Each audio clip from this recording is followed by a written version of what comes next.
नमस्कार दोस्तों। 19 मई 2024 की रात करीब 2:30 बजे एक लग्जरी पोर्शे कार से एक वेदांत अग्रवाल नाम का लड़का अपने दो दोस्तों के साथ शराब से फुल हाई स्पीड से चल रही अपनी कार से बाइक पर सवार दो लोगों को टक्कर मार देता है। अश्विनी कोस्टा जो बाइक पर पीछे सवार थी उसकी वहीं पर मौत हो जाती है और बाइक जो चला रहा था अनीश अवधिया इसे हॉस्पिटल ले जाते उसकी वहीं पर दम टूट जाती है। उस समय उस बाइक पर दो लोग मौजूद थे, 25 साल की अश्विनी और 25 साल का अनीश। वैसे तो यह दोनों मध्य प्रदेश के जबलपुर के रहने वाले थे, लेकिन साथ में यह आईटी कंपनी में काम कर रहे थे पुणे में। 18 मई की रात को यह दोनों अपने दोस्तों के साथ क्लब में पार्टी करने जाते हैं। जिस क्लब में ये लोग पार्टी करने जाते हैं उसका नाम था बॉलर और ठीक वहीं से करीब 3 किलोमीटर दूर इसी रात वेदांत अपने 12 दोस्तों के साथ कोसी नाम के पब में मिलता है। रात के करीब 10:40 पर वेदांत और उसके 12 दोस्त पब में आए और सिर्फ 1.5 घंटों के अंदर खूब जमकर पैसे उड़ाए और शराब पी और उनके खाने पीने का बिल 48,000 रुपए पहुंच गया सिर्फ 1.5 घंटों के अंदर। वेदांत और उसके सारे फ्रेंड्स पार्टी इसलिए कर रहे थे क्योंकि उनके 12th क्लास में 60% मार्क्स आए थे। लेकिन यहाँ पर हैरानी वाली बात यह है कि मिनिमम एज ड्रिंक लिमिट 18 साल है, लेकिन वेदांत और उसके सारे फ्रेंड्स की उम्र 18 साल से कम थी। यहाँ तक कि वेदांत की उम्र 17 साल ही थी। रात के करीब 12 बजे यह पब वेदांत और उसके सारे फ्रेंड्स को शराब सर्व करने से मना कर देता है और वो उन्हें वहां से जाने के लिए बोलता है। फिर उसके बाद से 17 साल के लड़के वेदांत अपने पिता के क्रेडिट कार्ड से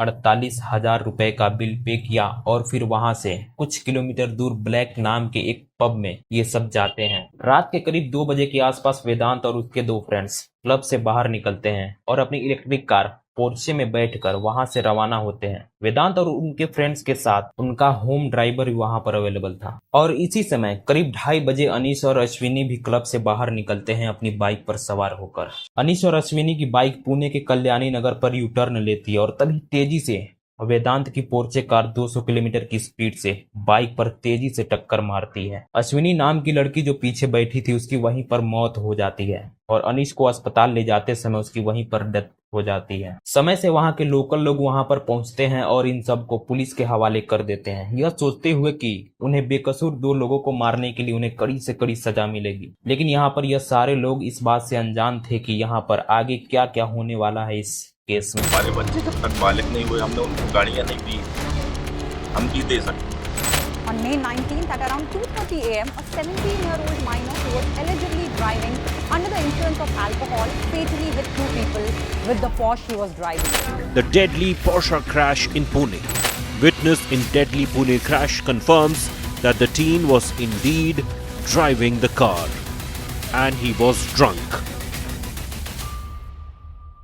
जब ये इंसिडेंट हुआ तब उसके सिर्फ 50 मिनट बाद करीब 3:20 पर वहां के MLA Sunil Tingre police station पहुंचते हैं। जरा सोचकर देखो दोस्तों, क्या कोई एमएलए सिर्फ एक साधारण लड़के के लिए अपनी नींद खराब करके रात के 3 बजे उसके लिए पुलिस स्टेशन पहुंचेगा, सिर्फ एक साधारण लड़के के लिए? और ऐसा बिल्कुल भी नहीं है। बात यहाँ पर यह है दोस्तों कि वेदांत अग्रवाल एक बहुत ही रईस खानदान से बिलोंग करते हैं। इनके रईस फादर विशाल अग्रवाल जो एक real estate developer Brahma company को ओन करते हैं। जब ये इंसिडेंट हुआ और जब इन सारे इंसिडेंट का पता विशाल अग्रवाल को जब पता चला तब उनके सिर्फ एक फोन की वजह से वहां के एमएलए सुनील टिंगरे रात के 3 बजे अपनी नींद खराब करके पुलिस स्टेशन पहुंचते हैं। लेकिन जब उनसे पूछताछ किया गया तो उन्होंने कहा कि मैं वहां पर इसलिए पहुंचा क्योंकि मैं उनके परिवार को 30 सालों से जानता हूं, न कि मैं वहां पर इसलिए पहुंचा कि इन सारे आरोपियों को कम धारा लगाया जाए और इससे कम से कम सजा दी जाए। 19 मई की दोपहर 2 बजे से 2:30 बजे के बीच में पुणे यरवड़ा स्टेशन पर एक बहुत ही बड़ी दिलचस्प घटना घटती है। दोपहर को करीब 2 बजे 2 मर्सिडीज बेंज कारें यरवड़ा पुलिस स्टेशन के सामने आकर खड़ी होती हैं और उसमें से एक सफारी सूट पहने हुए आदमी मर्सिडीज कार से उतरता है, 7 या 8 लाल पिज्जा के बॉक्स लिए हुए, और वह मेन गेट से अंदर जाने लगता है। जब सफारी सूट वाले आदमी ने वहां पर मौजूद रिपोर्टर्स को नोटिस किया तो वह अपना मेन गेट वाला रास्ता चेंज करके पीछे वाले रास्ते से चला जाता है और फिर पुलिस स्टेशन के अंदर पुलिस की कुर्सी पर बैठकर वेदांत नाम के लड़के के सामने जमकर पार्टी की जाती है। और फिर 19 मई की सुबह 8:26 पर अनीश और अश्विनी की दोस्त अकीमुल्ला के द्वारा एफआईआर दर्ज की जाती है यरवड़ा पुलिस स्टेशन में इन सारे माइनर स्टूडेंट्स के खिलाफ। इस एफआईआर में धारा नंबर 304A के तहत एफआईआर दर्ज की जाती है, न कि धारा नंबर 304 के तहत। 304 और 304A में डिफरेंस समझना बहुत जरूरी है। यहाँ पर 304A धारा तब लगाई जाती है जब किसी की लापरवाही की वजह से किसी व्यक्ति की मौत हो जाए और इस धारा के तहत मैक्सिमम 2 साल की सजा सुनाई जाती है। लेकिन वहीं पर 304 धारा तब लगाई जाती है जब गैर इंटेंशनल मर्डर किया जाए, यानी कि अगर आपको पहले से यह मालूम था कि आप ये गलती करोगे तो इससे किसी की मौत हो सकती है और आपने यह गलती करी, और इस धारा के तहत मैक्सिमम आजीवन कारावास या फिर 10 साल की सजा सुनाई जाती है। यहाँ पर FIR की एक कॉपी है जो इस समय आप स्क्रीन पर देख सकते हैं कि कितने धारा लगाए गए थे वेदांत के ऊपर। लेकिन सवाल यहाँ पर यह उठता है दोस्तों कि वो कौन सा इंसान होगा जिसे नहीं पता हो कि शराब पीकर गाड़ी चलाने से किसी की एक्सीडेंट हो सकती है, किसी की मौत हो सकती है। अक्सर आप ट्रैफिक पुलिस को देखते होंगे कि वह रोड पर एक मशीन लिए खड़े होते हैं, हर एक आदमी के मुंह में फूंक मारकर चेक करने के लिए कि वह शराब पिया है या फिर नहीं, ताकि रोड एक्सीडेंट्स न हो। लेकिन यहाँ पर बात क्या हुई दोस्तों कि इस रईस बाप के लड़के के ऊपर 304A का धारा लगाया गया, और यही बात है कि सुनील टिंगरे को शक की निगाहों से देखा जा रहा है। और सवाल यह उठाया जा रहा है कि क्या उस दिन सुनील टिंगरे रात के 3 बजे अपनी नींद खराब करके पुलिस स्टेशन क्या इसीलिए पहुंचे थे वहां पर। और अगर इस एक्सीडेंट में इन्वॉल्व पोर्शे कार की बात करें तो इस कार को कर्नाटक के बेंगलुरु के एक डीलर ने मार्च में पोर्शे कार को सेल किया था। इसके बाद से टेम्पोररी रजिस्ट्रेशन के साथ महाराष्ट्र भेजा गया था। लेकिन जब इस एक्सीडेंट के बाद पुणे की RTO में इस कार को पेश किया गया तो यह पाया गया कि इस कार पर एक फिक्स्ड रजिस्ट्रेशन फी अभी तक पे नहीं किया गया है, 1758 रुपए है। इस 1758 रुपए में हाइपोथेकेशन फीस 1500 और स्मार्ट कार्ड RC फीस 200 और डाक शुल्क सिर्फ 58 रुपए होता है। लेकिन यहाँ पर हैरानी वाली बात यह है कि जिस पोर्शे कार की कीमत 96 लाख से स्टार्ट होकर 2.44 करोड़ रुपए तक जाता है, उस पोर्शे कार के मालिक के पास सिर्फ 1758 रुपए नहीं होते हैं फिक्स्ड रजिस्ट्रेशन फी पे करने के लिए। और यही कारण है कि जब इस कार का एक्सीडेंट हुआ था तब इस कार के पास कोई भी नंबर प्लेट अवेलेबल नहीं था। यहाँ पर एक और बहुत बड़ी धांधली की जाती है। हालांकि एक्सीडेंट सुबह 2:30 बजे के करीब हुआ था, लेकिन पुलिस ब्लड सैंपल्स की जांच कराने के लिए सुबह 11 बजे ले जाती है, यानी कि करीब 8 घंटे से ज्यादा समय के बाद। आपकी ब्लड स्क्रीन में अल्कोहल 6 से 12 घंटों तक रहती है। अब डिपेंड इस बात पर करती है कि आपने कितनी शराब पी रखी है। इस बात से अंदाजा लगा सकते हैं कि इसका रिजल्ट क्या आया होगा। इसका रिजल्ट पॉजिटिव आने के बजाय नेगेटिव आया। और यह क्यों आया? क्योंकि यहाँ पर एक और बहुत बड़ी धांधली की गई। यहाँ पर वेदांत के ब्लड सैंपल्स के साथ हेराफेरी करी जाती है। वेदांत के ब्लड सैंपल्स को किसी दूसरे व्यक्ति के ब्लड सैंपल के साथ बदल दिया जाता है और वेदांत के ब्लड सैंपल को कचरे में फेंक दिया जाता है। और इस प्रोसेस को करने के लिए टोटल में 3 लाख रुपए दिए गए थे और 27 मई को इस 3 लाख रुपए को बरामद कर लिया जाता है पुणे की पुलिस क्राइम ब्रांच के द्वारा। और जो इन ब्लड सैंपल्स को बदला था वह ससुन हॉस्पिटल के फॉरेंसिक मेडिकल डिपार्टमेंट के डॉक्टर अजय टावरे और उनके नीचे काम करने वाला अतुल घाटकांबले था। इस धांधली का पता तब चलता है जब फॉरेंसिक साइंस लेबोरेटरी की रिपोर्ट के अनुसार नाबालिग की शुरुआती ब्लड सैंपल्स में अल्कोहल नहीं पाया गया, लेकिन दूसरे ब्लड सैंपल्स में अलग ही रिजल्ट सामने आया। इसके बाद से DNA टेस्ट करने के लिए कहा जाता है और जब ये DNA टेस्ट होता है तो दोनों ब्लड सैंपल्स अलग अलग आदमी के निकलते हैं। और ब्लड सैंपल्स की धांधली में जिन्होंने अंजाम दिया था वह वेदांत के फादर विशाल अग्रवाल थे। हद तो तब हो गई जब वेदांत के ग्रैंडफादर अपने ड्राइवर को धमकी देने लगे कि वो सारे ब्लेम अपने ऊपर ले ले। जिस रात ये एक्सीडेंट हुआ था उस रात एक्सीडेंट होने के बाद वेदांत के दादा ड्राइवर के पास फोन करते हैं और उस पर चिल्लाने लगते हैं और फिर उसके बाद से वहां पर पहुंचकर ड्राइवर को जबरदस्ती अपने BMW कार में बैठाकर अपने बंगले पर ले जाते हैं। और अपने बंगले पर ले जाने के बाद से ड्राइवर की फोन भी छीन ली जाती है और धमकी देते हुए कहते हैं कि ये सारे ब्लेम अपने ऊपर ले लो वरना देख लेना। और इस रिपोर्ट के अनुसार ड्राइवर को नकद इनाम देने का वादा किया गया था कि वह सारे ब्लेम अपने ऊपर ले ले और उसे एक मनचाहा नकद इनाम दिया जाएगा। जब पुलिस ने इस मामले में वेदांत के दादा को अरेस्ट किया और इन्वेस्टिगेशन शुरू की तो एक और केस उनके खिलाफ सामने आया। वेदांत के दादा ने साल 2009 में शिवसेना के काउंसलर पर हत्या के प्रयास करने के लिए आरोप लगाए गए थे। लेकिन शॉकिंग तो तब हुआ जब वेदांत को बेल ग्रांट करते हुए कोर्ट के द्वारा 2 लोगों की हत्या करने वाली घटना पर 300 शब्दों का एक एस्से लिखने को बोला गया। लेकिन जब ये फैसला पब्लिश हुआ तो लोगों के बीच पूरे देश भर में हल्ला मच गया। आप खुद ही देखो, अगर किसी की हत्या बस ड्राइवर, ट्रक ड्राइवर, ओला, उबर या ऑटो ड्राइवर द्वारा गलती से कर दी जाती है तो उसे कम से कम 10 साल की सजा सुनाई जाती है और उसकी चाबियां फेंक दी जाती है और ऊपर से लोग जो मारते हैं वो अलग है। लेकिन वहीं पर अगर कोई अमीर लड़का शराब पी के पोर्शे कार चलाता है और 2 लोगों को मार देता है तो उसे सिर्फ पनिशमेंट के तौर पर यह कहा जाता है कि वह 300 शब्दों का एक एस्से लिखे। लेकिन यही बात ट्रक ड्राइवर, बस ड्राइवर या उबर ऑटो ड्राइवर से एस्से लिखने के लिए क्यों नहीं कहा जाता? सवाल जस्टिस का है यहाँ पर। यह जस्टिस सबके लिए समान होना चाहिए, अमीर हो या फिर गरीब। इसी मामले में पुलिस ने 2 बार के मालिकों और मैनेजर समेत 5 लोगों पर एफआईआर दर्ज किया और इस 5 लोगों में से 4 लोगों को अरेस्ट किया गया, जिसमें कोसी रेस्टोरेंट के ओनर थे। जब गिरफ्तार किए गए आरोपियों को कोर्ट में पेश किया गया तब उस कोर्ट के जज ने एक ऐसा स्टेटमेंट दिया जिससे कि कई लोग शॉक में हो गए। उन्होंने कहा कि सड़कों पर लोग क्या करेंगे, क्योंकि जो बड़े बड़े पबों में आने वाले लोग हैं वो पैदल घर चलकर तो जा नहीं सकते और यह पता उन्हें होना चाहिए कि कस्टमर को कितनी अल्कोहल सर्व करी जाती है और इसकी एक लिमिट तय करी जाए। यानी कि इन जज के अनुसार जो पब वाले हैं उन्हें यहाँ पर ध्यान देना जरूरी है कि वह लोगों को कितना अल्कोहल सर्व कर रहे हैं और अगर सर्व कर भी रहे हैं तो उनकी एक लिमिट तय करी जाए। लेकिन 20 मई को शॉकिंग न्यूज यह आती है कि विशाल अग्रवाल भाग निकले हैं जेल से।